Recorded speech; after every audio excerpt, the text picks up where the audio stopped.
Welcome to Cutting Through. It's Davina Stanley here with Damien Woods, who's the Head of Learning at 7-Eleven Australia.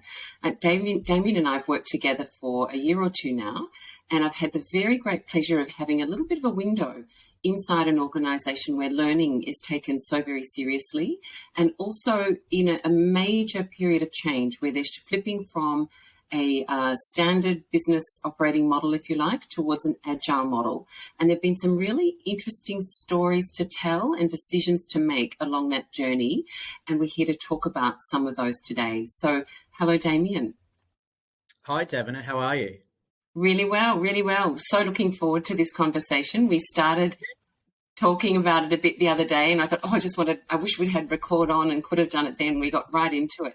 So there's a lot of really, really good stuff to talk about here. I think we've got a really interesting story to tell about what we've done with the business and what we've done with learning here as well. So I always love to share how we've gone about it. No, it's been wonderful, wonderful to watch. And I think a lot of people hear the term agile, don't they? So before we get into talking about this particular pitch that you had and unpacking that, perhaps can you tell us just a little bit about what the agile model really is in practice? Is there more to it than two pizza teams and focusing on a project? How does it work? Yeah, look, it's a pretty fundamental change to everything about how we run the business, Davina. I think you're right. Sometimes people hear the term agile and think they understand it as a fairly simple thing and simple practices that you apply at work. It's actually a really wholesale change. So we structurally completely reorganised the business. We changed the sort of daily practices to how work gets done. And it's all sort of underpinned by a very, very rigorous quarterly planning cycle where from the CEO down, objectives for the next quarter are set. They're cascaded through the entire business. And so there's complete transparency and alignment on what people are working on and how they tie into the company objectives. And so one common misconception about Agile is it's a bit laid back, laissez-faire, and you can pick and choose what you want to work on and how you go about it. In fact, the opposite's really true. It's a very, very structured way of organising work so that the most important stuff gets done. And then you wrap around that what we call ways of working, which are really quite different to a traditional business. Everyone works in a squad. They're cross-functional, so you bring all the skills together that you need for particular work objectives, and then you sort of get out of the way and let the squads get the work done the best way they think they can. So it's a very significant structural change. It changes how people experience their day-to-day job. And I think finally it's a mindset shift. We like to encourage people to think very differently about work and about how they approach it. Absolutely. And look, I can see that in the stories that I'm working with people and, at all sort of senior levels, particularly and now mid-level people, and just the way in which everyone's so engaged around optimizing performance and getting the very most out of the business is really quite fascinating. And, skill development becomes baked into that sort of process, which is where we had a conversation quite a while ago now around, okay, so we've set the infrastructure up, we've done the flip, we've got the basics happening, and one of the next things now is to look at what does learning look like in this new environment. And we were working together on your pitch to change the way the organisation was not just thinking about, but doing learning. Talk to us a little bit about what you needed to achieve there and how you went about it, because this was quite interesting. Yeah, so I suppose one little bit of backdrop as well is I have had some experience in Agile previously. So I was at ANZ when Shane Elliott started that transformation journey there. So I had some understanding of it in practice, but we're a smaller business, and so we've moved at far greater pace and have been able to shift the whole business at the one time, whereas ANZ's gone through tranches. For me, so I'm a career learning person, Dav. I started my professional life as a secondary school teacher, so I've always been fascinated by how people learn. And one thing that I think all learning people should be interested in is how do we get better at that craft. Now, my first experiences of Agile, there are a few penny drop moments because a lot of the people I've followed in L&D over the years, and thought leaders like Charles Jennings and Harold Jarkin and Nigel Payne, etc., talk about work and learning being the same thing rather than separate things. When you start working in a fully agile business, that actually makes a lot of sense because work and learning sort of dovetail into each other. So first job for me was to put a strategy in place for how I wanted to approach it at 7-Eleven as an agile business, and then get the senior leadership team across what the thinking was, why, thinking about approaching things differently, and then how we were going to go about doing that. It was very important for me that you've got your most senior leaders in the business understanding what it is you want to do. At a high level, we were, I suppose, historically a build and deliver training type organisation. So we built training programs and we put people in training, and that was the most obvious hallmark of what learning was here. What my proposition to the SLT was, well, learning's a behavioural thing. It's the outcome of particular behaviours, and it's not something that someone does to you or for you. It's something that you own yourself. And so I talked about what I thought were the important behaviours. And there's a model, a Josh Burson model I really like, where he talks about recognise, reflect, test, connect, apply as the key behaviours to how we learn. Then the other key part of what I took to SLT was in Agile, there's actually gold when it comes to learning. And if we can leverage the value of working in an Agile business, we can really unlock the potential for 7-Eleven. So I got into the nitty-gritty of some of the things you do in an Agile business. One that people are very familiar with is the concept of a retro, and it's something that we all do every 2 weeks. We come together in our squads and we reflect on the previous 2 weeks of work, looked at what we set out to achieve, whether or not we achieved it, what worked and what didn't, and what will we take going forward. So they're activities of collective reflection, and they focus on what can we learn about our work and iterate and change going forward. So when you start to unpick agile ways of working, there are actually lots of practices like this which are fundamentally learning at the heart of them. So it's about making that really deliberate for people. So again, I thought I took the SLT through what I felt that looked like. And then also gave them the challenge that they need to be front and centre on this one and leading for it. And I've got to say I was, quite delighted that probably the most active in that sense was our CEO. He's been very active in supporting what we're trying to do in reshaping learning and learning culture in the business, and even so far as setting an objective for the whole business, which was a learning objective. It just makes it so much easier to do what you're trying to do. So engaging that group, really important, but having a compelling message as to we've invested in Agile as a transformation agenda. That really helps us in learning if we're able to do these things with it. Absolutely. And one of the things that I'm hearing you implicitly talk about there, which I think comes a little bit from your background, but also just being perhaps an ambitious sort of person, is this notion of high performance. There's something that it sounds to me like you're doing there, which is baking not just learning, but actually performance. Yeah. This is about optimizing your performance and baking it into every little step of the business, isn't it? Yeah, absolutely. I mean, in the end, learning for the sake of learning is a wonderful thing, but in the context of work, it really should drive the business forward. So it should have a performance outcome. And again, one of the beauties of Agile, I talked about accountability and transparency and alignment.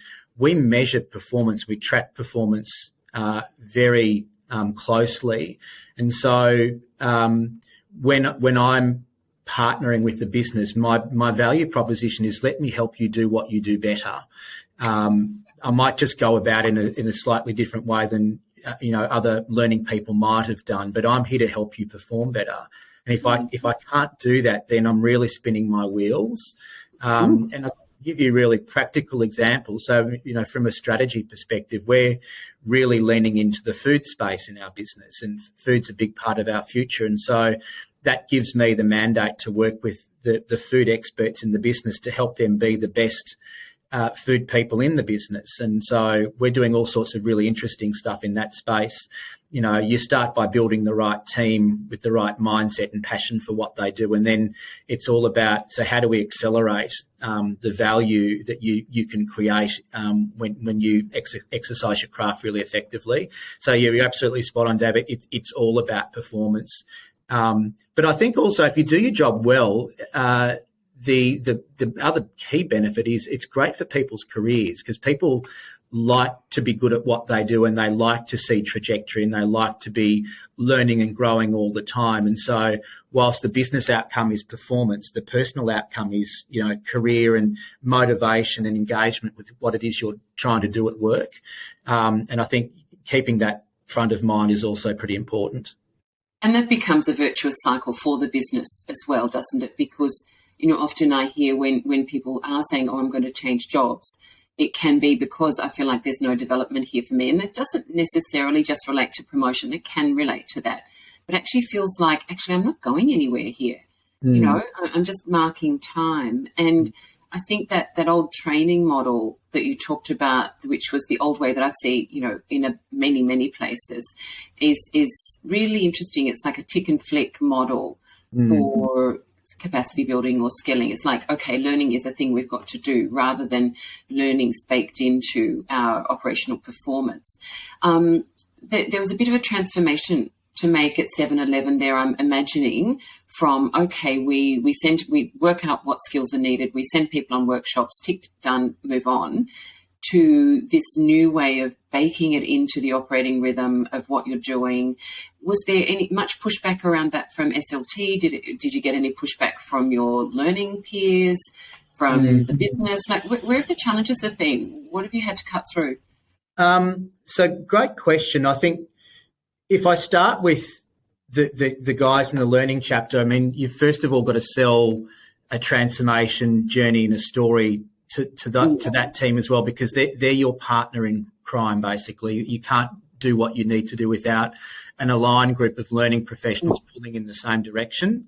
So that's always a starting point. And some, there are varying degrees of discomfort with how you want to go about things differently. And I've seen that in every senior learning role I've had, in that some people are very comfortable with status quo and doing what they always do. And that might be, well, I'm a trainer and I deliver these programs and I know them back to front. I'm happy doing that, which is fine. But like all skill sets in the market today, they change at an increasingly rapid pace. And so starting with bringing the learning professionals along the way was really important.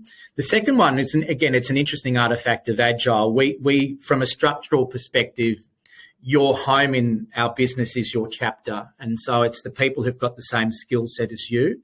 You operate in a chapter. That's not where you do your work. You do your work in squads with people from a lot of other chapters. But your people leader in the business is your chapter lead. You report into them. And the chapter as a construct is there to help you develop in your craft. And the difference in a normal business is the people lead also sets the work. That doesn't happen here. The product owner and the squad sets the work for people. So that's an interesting nuance here. But the second population who is really important for me were the chapter leads themselves. And so we have about now 50 of those chapter leads in the business. And I started working with them as early as I could, because they're part of the learning approach in the business. In fact, they're a really big part of it. Half of the chapter lead's job, they sit in squads as well and they deliver work, but the other half should be divided to building the skills and craft in their chapter. And so helping them do that job really well was an important thing for me. And we're still, we've got pockets of real excellence there, but it's a constant. We've got to nurture and nourish that group of people, because they've got to understand not just that's the nature of their role, but how to do it really well. So I invested a lot of time in trying to build that capability with the chapter leads. And then, more broadly, we've chatted previously, Dav, about the concept of being an influencer, and I think it's an important skill set in business these days. Our job is to try and drive change. Leaders are there to drive change, and one of the most important skills you've got if you're trying to drive change is to be able to influence other people. And so having learning as part of the conversation, but the right nature of the conversation is critical. And so I quite deliberately attend lots of ceremonies in different parts of the business where there's an opportunity to prompt the conversation around, this is a great learning opportunity for people, and linking that to work.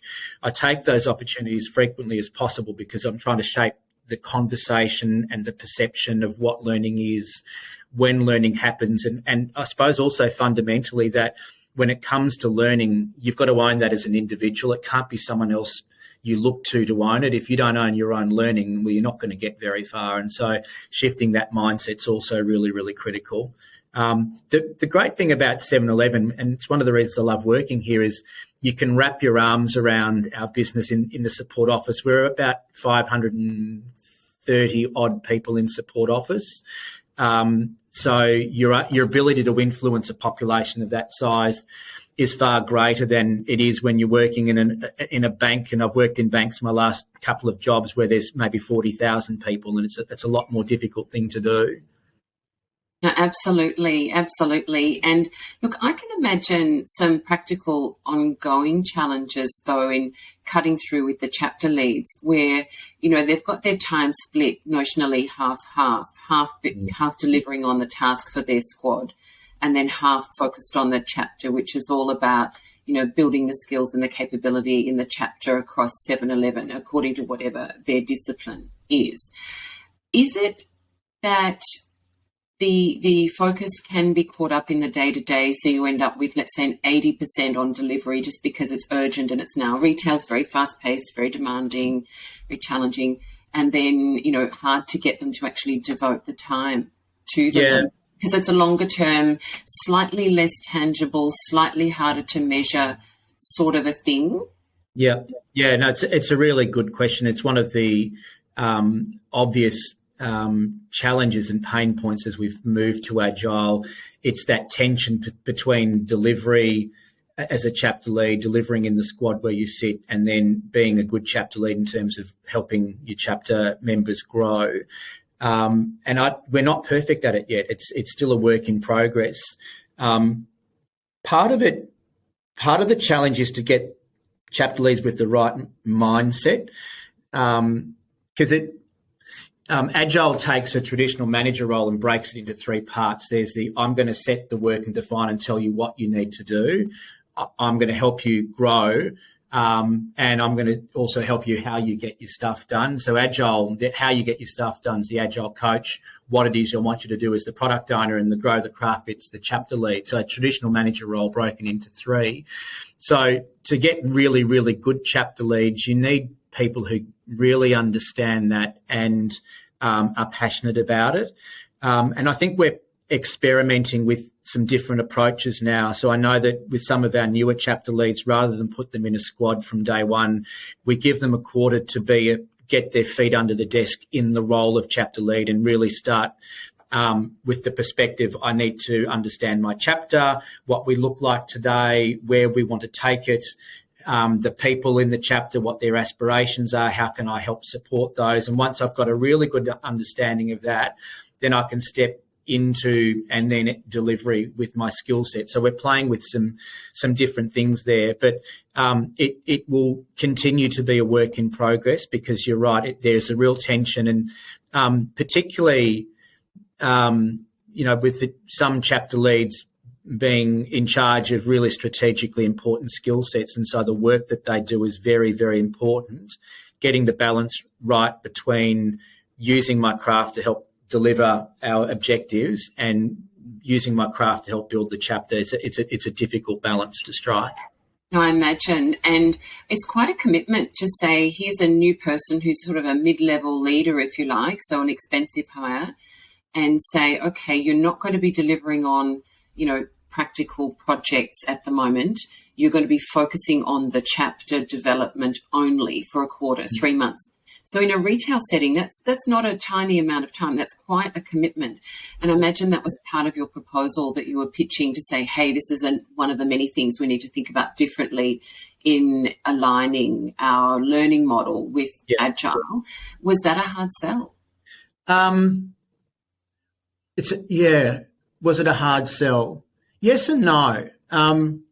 It's interesting. So I was with our board last week, and one of the questions for the board members, we were giving them an update on how what we're doing in the people COE, and one of the questions was, are we a build, buy or borrow approach, or what's primary? And I think the answer was, well, it depends what part of the business you're looking at or what chapter you're looking at. Some chapters are, we still need to go to market and get some people in, and others are, well, we've got the right people, we want to let them grow. And I think we've got a very, very good approach to understanding what points each different chapter is at, and so it varies. I think when I was pitching the strategy initially to SLT, one thing that's very obvious in the labour market today, and there's lots of research that talks about this, is the shelf life of skills. And it's not consistent. Some skill sets, some jobs require skill set change on a really rapid pace. Some sort of change a little bit more slowly, but regardless, most people within the next 5 years will have needed to upgrade their skills significantly. Some people, it's half of the skills they've got today will be redundant in 5 years' time. Other people, it's a slightly slower change. But for all of us, there's this requirement for skills currency. Now, that's equally important at a business level, because you're not always going to be able to compete for the best talent in the market. And, in some skill sets, it's just you can't afford it anymore. Like getting good data and insights people, they're very few and far between. The demand for them's gone through the roof as technology has created this really rich data for us. And so you can write your own ticket if you're really good in that space.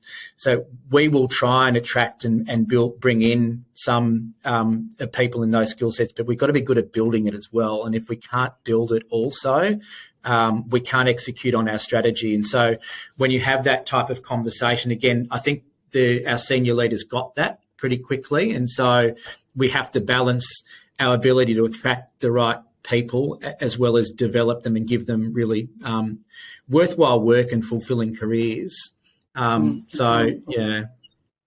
No, that's interesting, isn't it? So I'm getting this sense that there were obviously really good, robust discussions to have around how we might change the focus and how we might move from this integrated learning is everywhere, owned by the individual and by the organisation, perhaps prioritised by both the organisation's needs and the individual's desires, both of those things.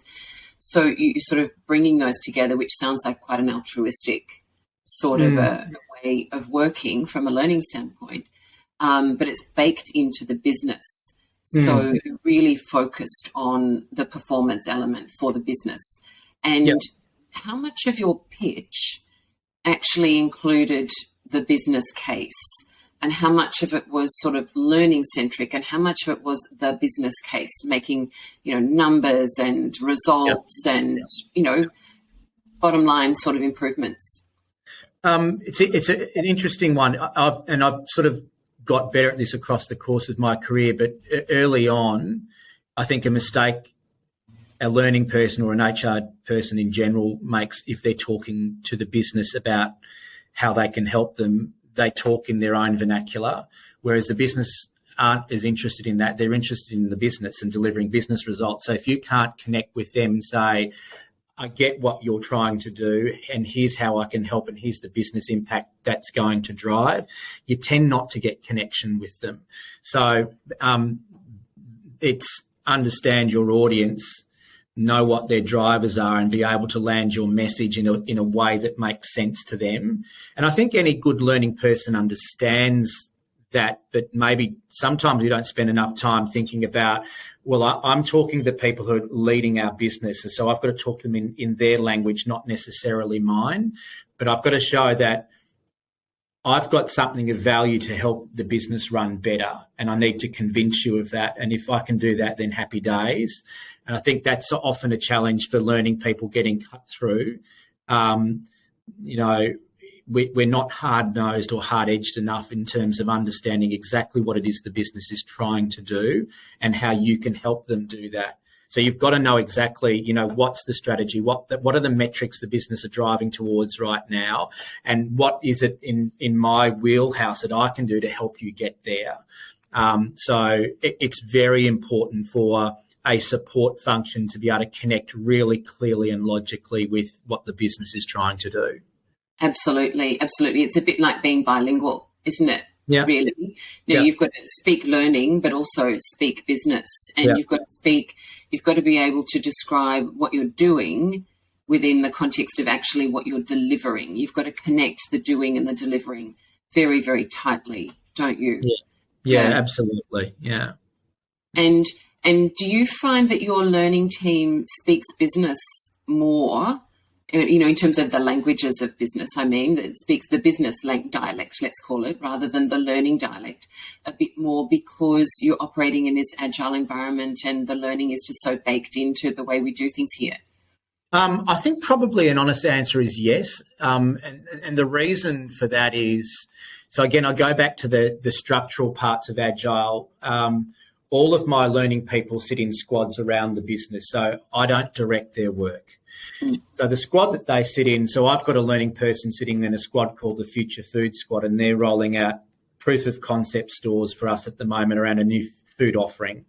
And in that squad, you've got operations people, you've got marketing people, you've got brand people, you've got a learning person.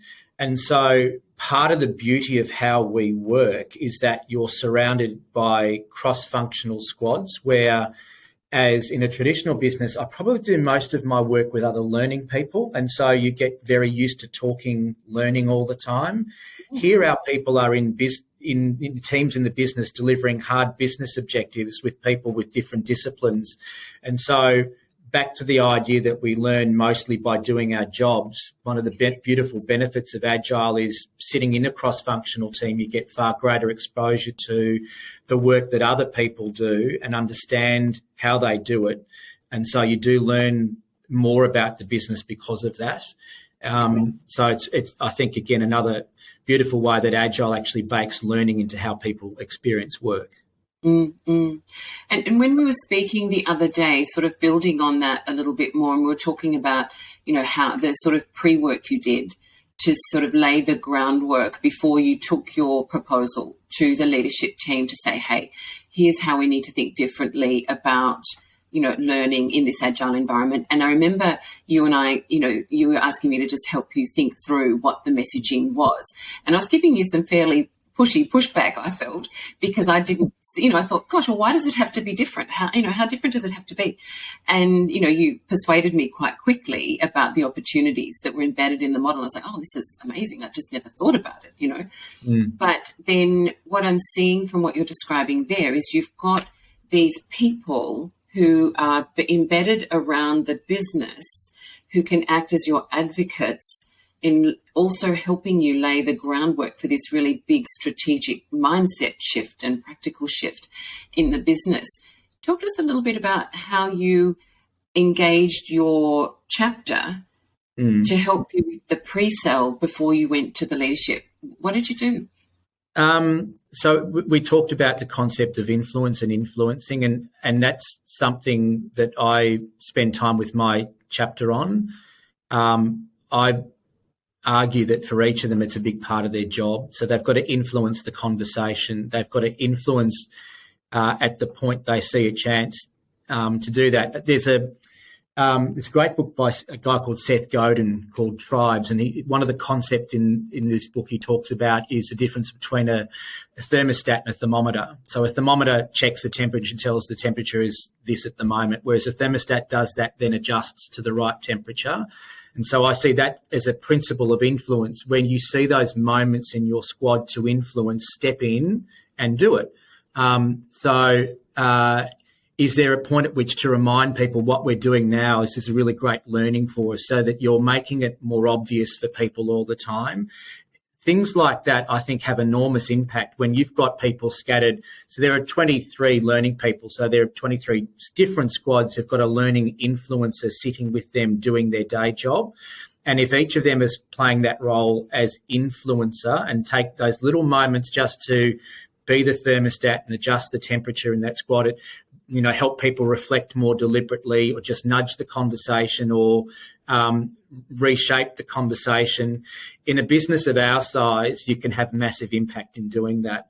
And I remember, so one of the Agile ceremonies we do, here's a showcase where we take our work to our customers and say, here's where we're at, here's what we've been building, here's where we're at, what do you think, any feedback, how could we do it better or differently? And I remember sitting in a channel, so that's our store network showcase, where all the people who work directly hands-on with stores were, showing what they'd done.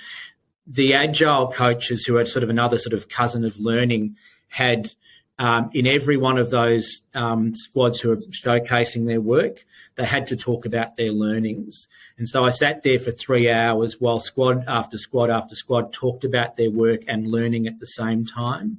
I've never seen that in another business. And so your ability to be able to influence just by tweaking something that people are doing anyway.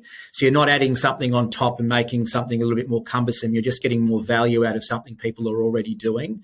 So it's those little things that I think that you have an opportunity to do because of how we work that sets you up for, be able to be enormously impactful in the business. And we can track that. I mean, we ask our people regularly how well they feel we're supporting their learning and growth. And we saw over a 6-month period an 11% uptick in positive sentiment from 59 to 71. So it's 12% uptick of strong or very strong support.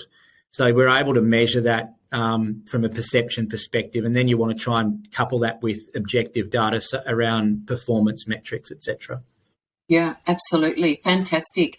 And so I guess on the one hand, you're encouraging your chapter to speak business, but you're also encouraging the business to speak learning. Yeah. You're actually tackling it both ways, aren't you? That's a very nice way of putting it. I am absolutely deliberately trying to get the business to speak learning. And learning being, I own it, it's the outcome of behaviours. Then we need to make those behaviours more deliberate. We need to have them happening regularly so they become habits for us. But to make that obvious to people, you're absolutely right. Yeah.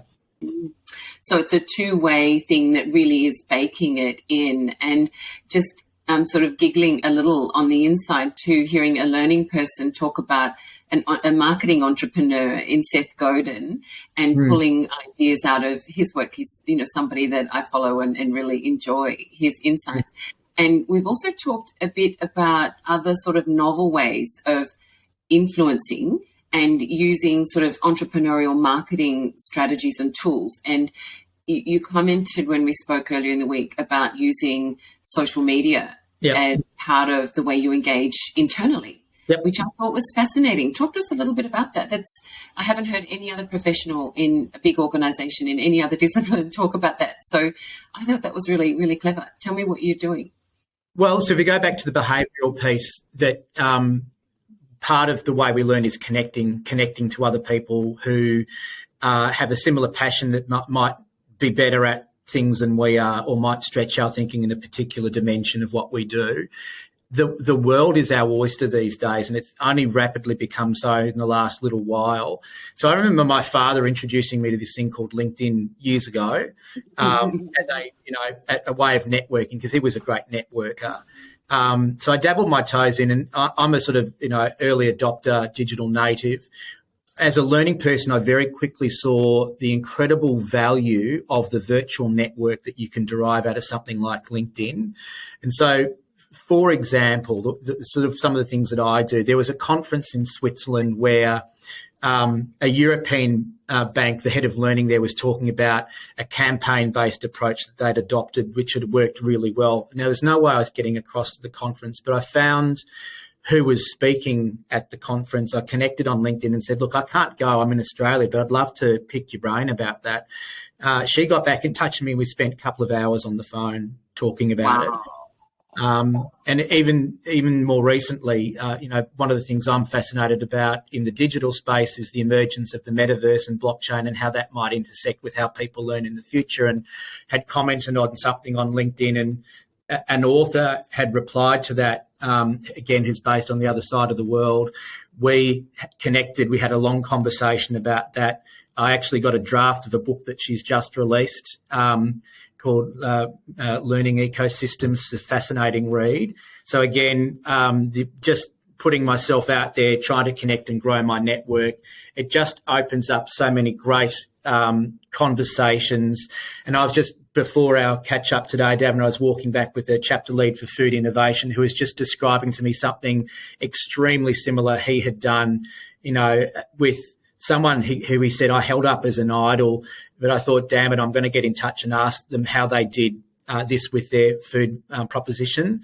And he'd done a very similar thing. And I just sort of said, isn't it wonderful that we can do that? It doesn't cost us any money. So you can have these awesome learning experiences simply by thinking about the technology at our fingertips and how you could use it in slightly different ways. And I mean, Twitter's a very similar tool if you dial into the bits that are worth listening to, and you can shut the other bits off, but you can connect with SMEs really simply to great impact from a personal development perspective.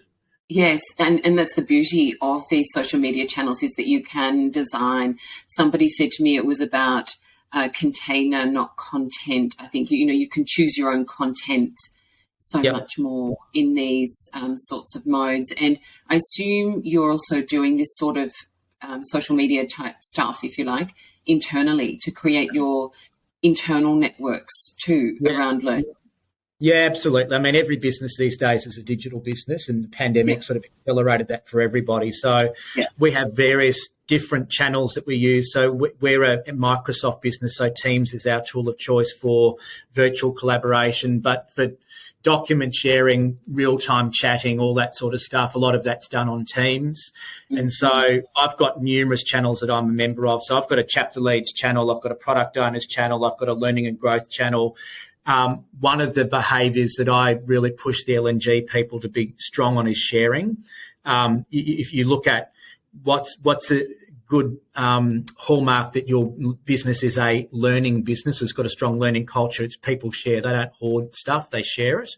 And there's a great model that Nigel Payne and Michelle Lockers have built around learning culture. They've got 10 dimensions and sharing's one of them. And so social media allows you to share so easily. Here's a link to a podcast I'd love you to listen to, guys, or here's something that I've read, or let me push something towards you, or let me have a conversation about.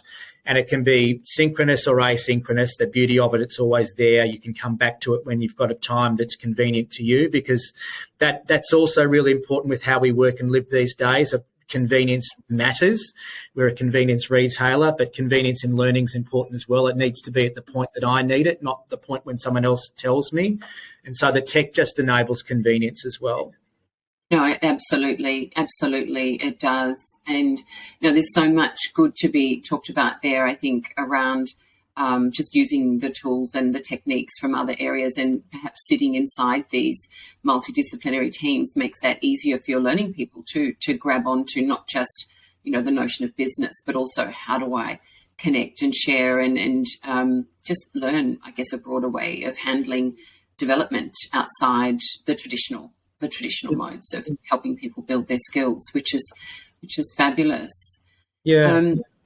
So if you were speaking to somebody who is about to go and pitch a learning strategy to a senior leadership team, from an agile perspective, or just to think very differently about learning, what are the couple of things that you'd really encourage them to do?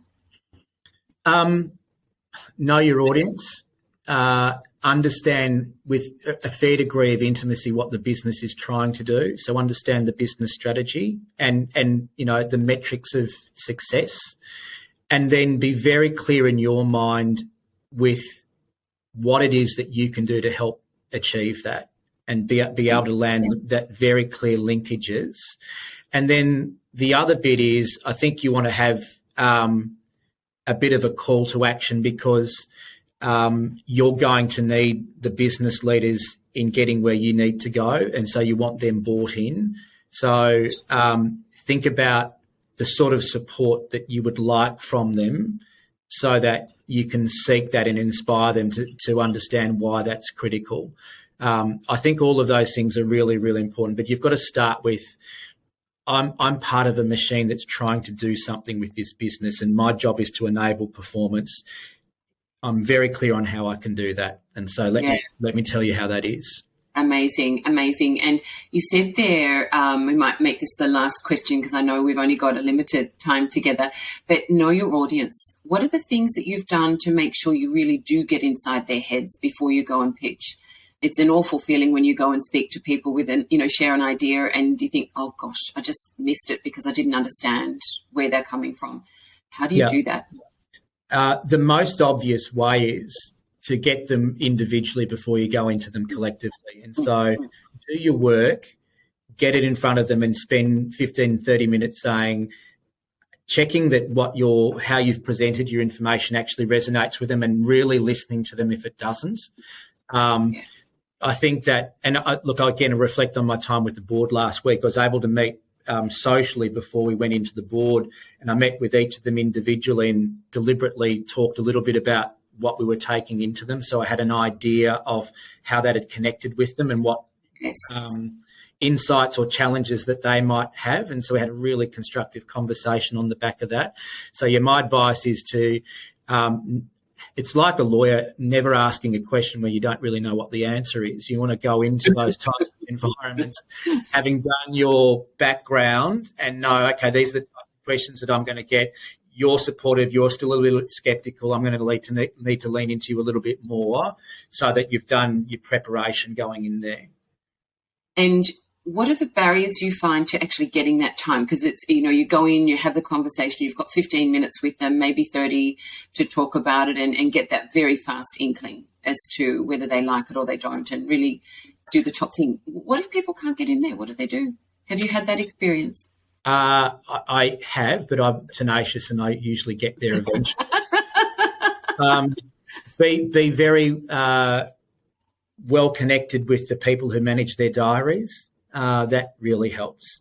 And look, just take the opportunities you have to build relationships with people. It's, if someone knows you and likes or respects what you do, they find it hard to say no, particularly if you're going there saying, I'm trying to help you do what you do better. But building relationships is so vital for everything in business. And so if you can foster those relationships with people in the business, then you set yourself up really well. No, that's the key, isn't it? So baking yourself and baking learning into the business is sort of hardwiring both of those things in to really create a bit of a virtuous cycle there. It sounds like, from what you're saying. No, that's fantastic. Look, thank you so much, Damien. I've really loved hearing what you've had to say about this, and, just being able to ask you some more questions about what you're doing. Thank you so much for coming. It's been a real joy to speak to you again. Davina, always a pleasure. I love talking about what I do. I love doing what I do as well. So it's always fun to chat about it.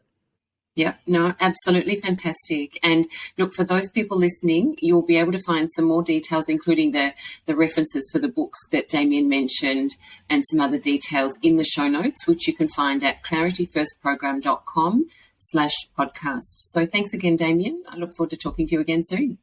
Pleasure, Davina.